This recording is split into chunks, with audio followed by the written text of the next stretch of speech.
Salut, c'est Cathy. Venez partager tous les jeudis soirs notre tranche de vie sur Open FM de 20h à 22h.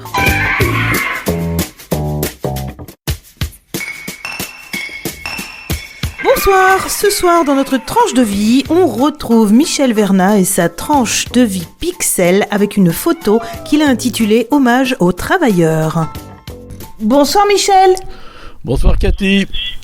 Comment vas-tu ? Eh bien, je vais très bien. J'attends avec impatience les autorisations pour pouvoir bientôt parcourir l'asphalte de ce pays. Eh ben oui, et oui, tu lui manques au pays, hein, j'ai l'impression, quand même. T'as plein de projets déjà, toi, personnellement. T'as des futures expos. Parle-nous un petit peu de tes projets, d'ailleurs. Ah, mes projets, j'ai un projet du côté de Madiran, dans le sud-ouest. Très bon pinard là-bas. Voilà. Donc j'ai été retenu dans une quinzaine de l'image. Donc je vais exposer en extérieur pendant un mois autour du cirque. Voilà. Je devrais l'expo qui était prévue au mois d'avril à Limoges devrait être reportée je ne sais pas mai ou juin. Je ne sais pas quand les magasins dits non essentiels auront le droit de réouvrir. Mais et les galeries d'art, c'est pas pour tout de suite, mais on espère bien. Je pense que pour la mi-mai, ça devrait être correct. Et puis là, qu'est-ce que j'ai d'autre ? J'ai été retenu, là, j'ai eu la réponse hier. Je vais être dans la Vienne, à Curzay-sur-Vaune. C'est au sud de Poitiers. Voilà. D'accord. Dans une galerie pendant 3 mois. Waouh, super. Et donc là, il n'y a pas vraiment de thème, c'est tu mets tout ce que tu veux. Il y a 2 thèmes. Non, il y a 2 thèmes. J'avais proposé 2 thèmes. C'est ils vont me faire une sélection de 2 séries. Ils vont me prendre 4 ou 5 photos par série et je vais les exposer. Alors Curzay sur Vienne. Il y a quelque chose. Il y a un musée du vitrail. Et la galerie se trouve à côté de ce musée. Voilà. D'accord. Donc, plein de bonnes choses pour toi. On va te découvrir de plus en plus et ça, c'est vachement bien. Et j'ai appris aussi que cet été, tu feras partie à nouveau de l'aventure des artistes autour de Laetitia dans son exposition ouverte au jardin, quoi. Oui, puis j'ai même été retenu. J'ai poussé la porte un peu fortement. Non, mais je suis aussi à Banpoème. Voilà. Ah oui, l'expo de Banpoème, oui. Ouais, je leur ai dit, écoutez, moi je veux bien venir avec une grande photo et un petit poème écrit dessus. Donc j'ai envoyé, puis ils m'ont dit, ok, voilà. Donc je vais exposer une grande photo qui va faire, je sais plus, 100 par 120. 1 mètre par 1 mètre 20, je crois. Voilà. Et il y a un tout petit poème de 5 phrases sur le côté. Super. Et ça représente un banc aussi ou ? Oui. Bien sûr. Oui, ça représente un banc. Mais je ne peux pas dévoiler tout de suite. Non. Non, bien sûr que non, on attendra. Et en plus, pendant les bancs poèmes, je pense que tu feras des belles photos aussi, donc c'est bien. Oui. Bon, super. Alors, aujourd'hui, tu vas nous parler d'une photo qui est un hommage aux travailleurs. Oui, c'est en quelque sorte une photo hommage aux travailleurs, puisque c'est une photo que j'ai réalisée, que j'ai faite un après-midi d'été en juillet 2019, si je me souviens bien. J'étais parti voir une expo de photos d'ailleurs, à la Maison des Métallos à Paris. Alors, oui. La Maison des Métallos, au tout début, c'est la maison des...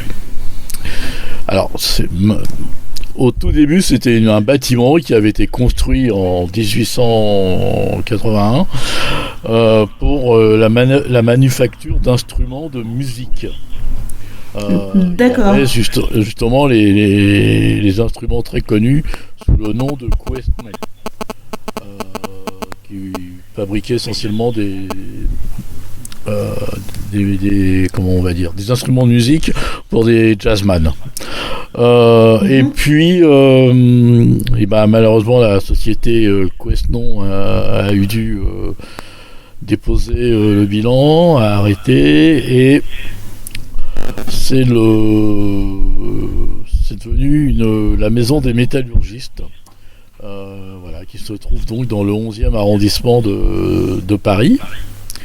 On est à l'époque du Front Populaire, et c'est en 1937, le 2 mai 1937 exactement, que cette maison des métallurgistes donc voit le jour sur les anciens locaux de la maison Quesnon. Alors cela devient un haut lieu du syndicalisme, bien sûr, et il y a une branche donc CGT Métallo qui investit cet endroit. Et en 1997, malheureusement, ou heureusement, je ne sais pas, la branche métallurgie qui tenait ce bâtiment, malheureusement, est obligée de le vendre.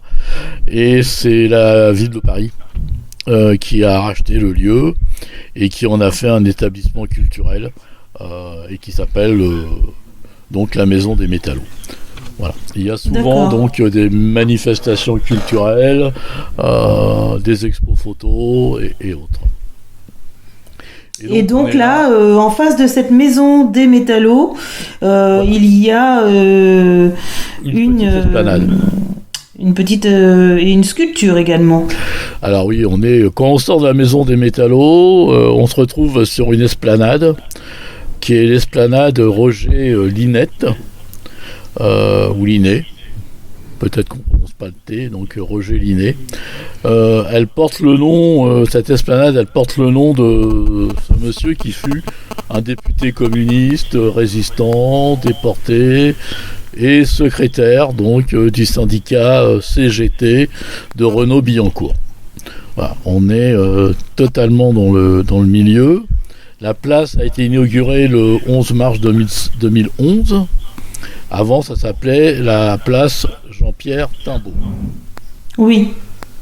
Voilà. Donc, il y a sur cette place... Alors, sur cette place, moi, elle a été faite l'été, il faisait très chaud, je me souviens. On peut y ressentir cette chaleur assez pesante de l'été, malgré les quelques frondaisons que l'on aperçoit sur le site. Il y a une statue, comme tu viens de le dire. La statue, elle est de Jules Pandariès. C'est un sculpteur français qui a mis quelqu'un a mis un vêtement sur cette statue, peut-être pour le protéger de la chaleur. Ou pour symboliser quelque chose.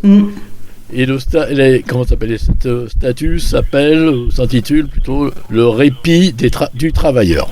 Voilà. Et elle est donc incomplète. Et elle est incomplète.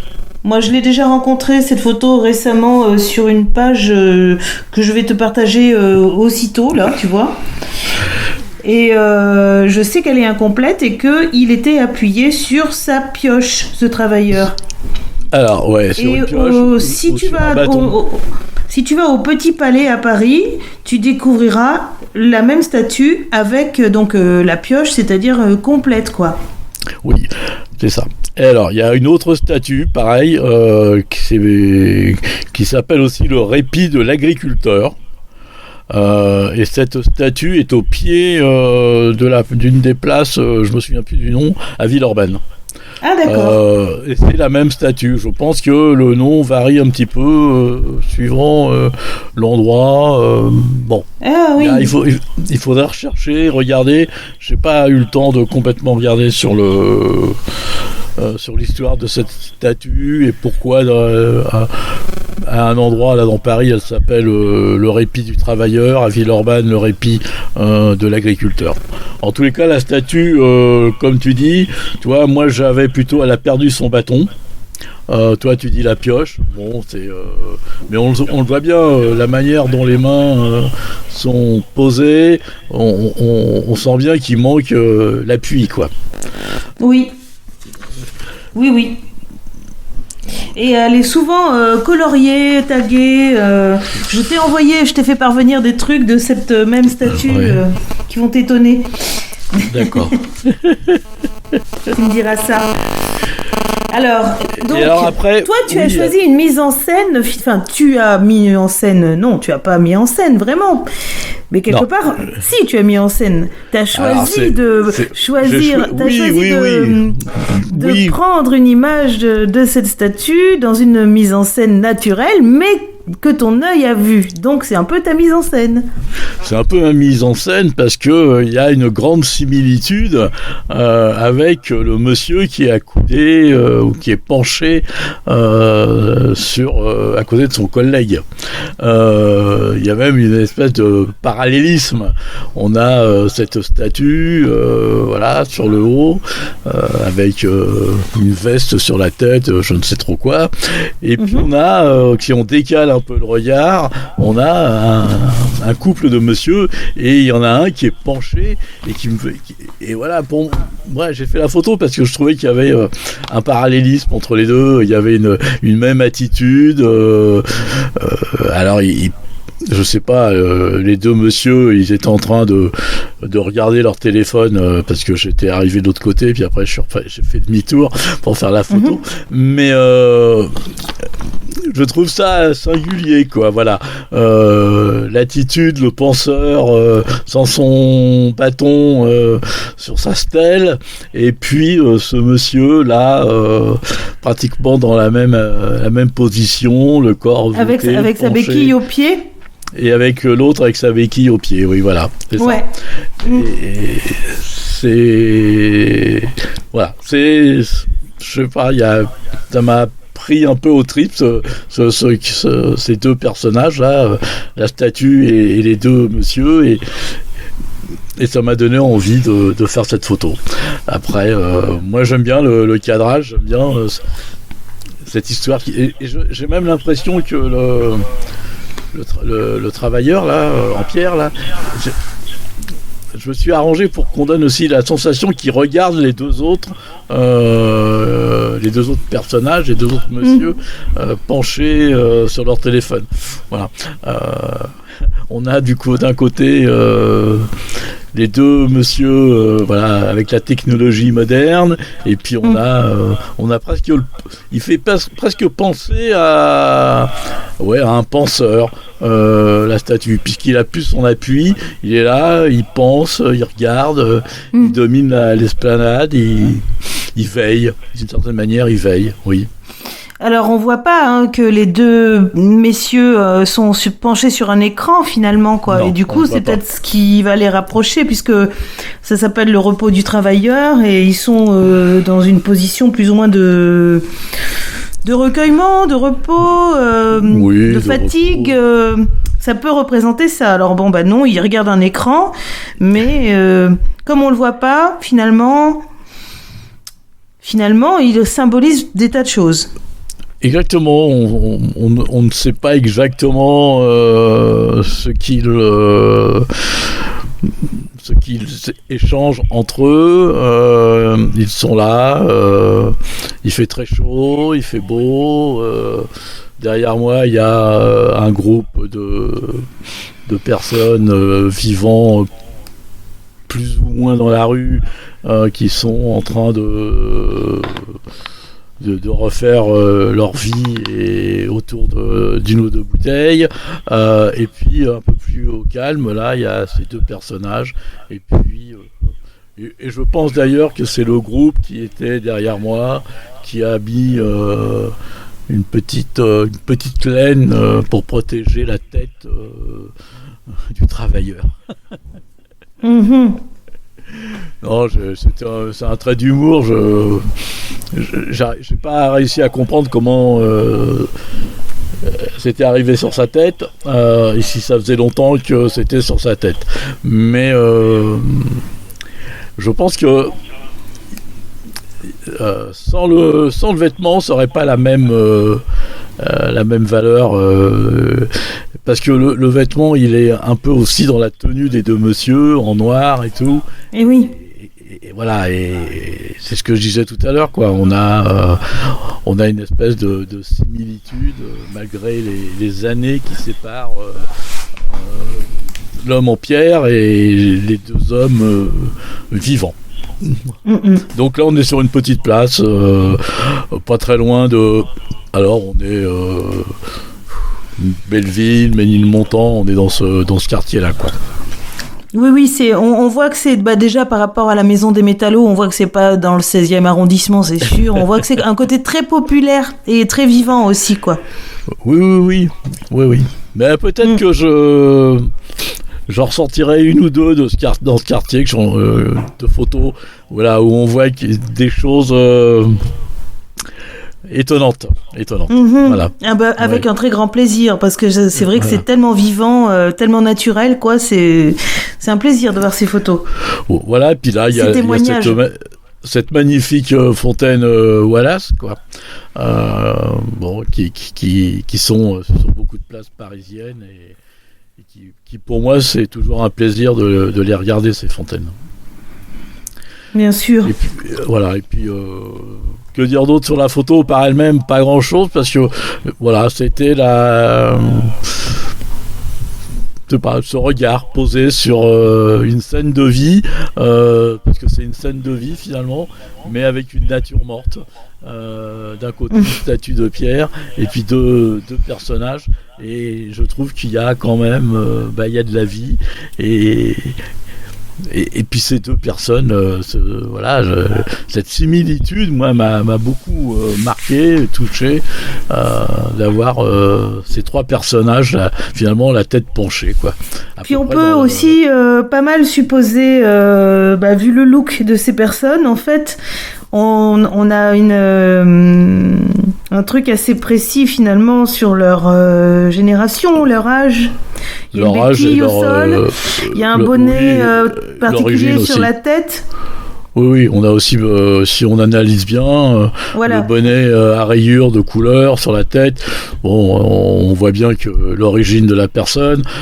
Et du coup, on peut deviner un passé de travailleur également. Oui, c'est un travail. Du coup, ça fait quand même pas mal écho à cette statue, à ce repos du travailleur finalement, quoi. Oui, bien sûr, exactement. Oui, on a un travailleur africain ou un ancien travailleur africain avec le bonnet sur la tête.